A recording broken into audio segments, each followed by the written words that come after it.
This is Module 3, Part 2, and what I'm going to do is starting on page 3, 6, and it's dealing with a bonus.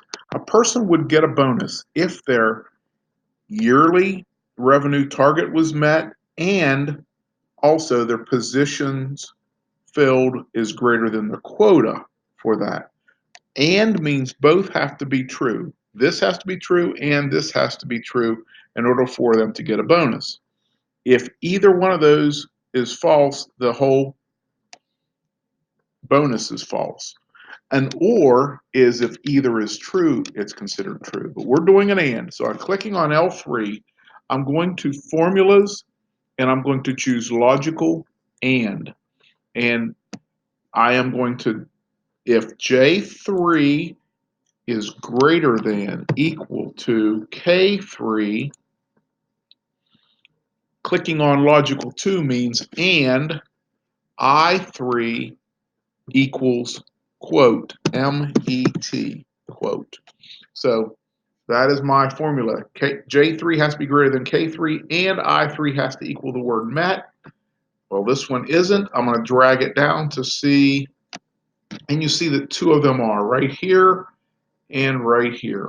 Both met and the filled positions were greater than the quota. The next thing I'm going to do is average year revenue. I'm going to go up to auto sum, choose average, and I want to average the yearly revenue. So I'm clicking right here and I will press the check mark and it's 122,636.4. I want to show you how you do a round, and I want to round to 0 decimals. So I click between the equals and the A and average. I'm going to type RO and it brings up several things, but I'm going to double click on round.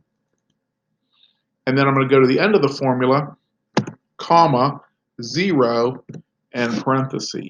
So if I wanted 2 decimal places, I'd put a 2 right here. If I wanted 4, but I want 0 in this instance. So I'm going to click the check mark, and that, if you look down here, it got rid of the decimal places. The next function is a statistical function. I know I can physically count how many cities I had, but I'm going to do through more functions, statistics, and there's one called count A. I'm going to click count A and then select the rows that I have and choose OK. And it's telling me that there are 10 cities over here.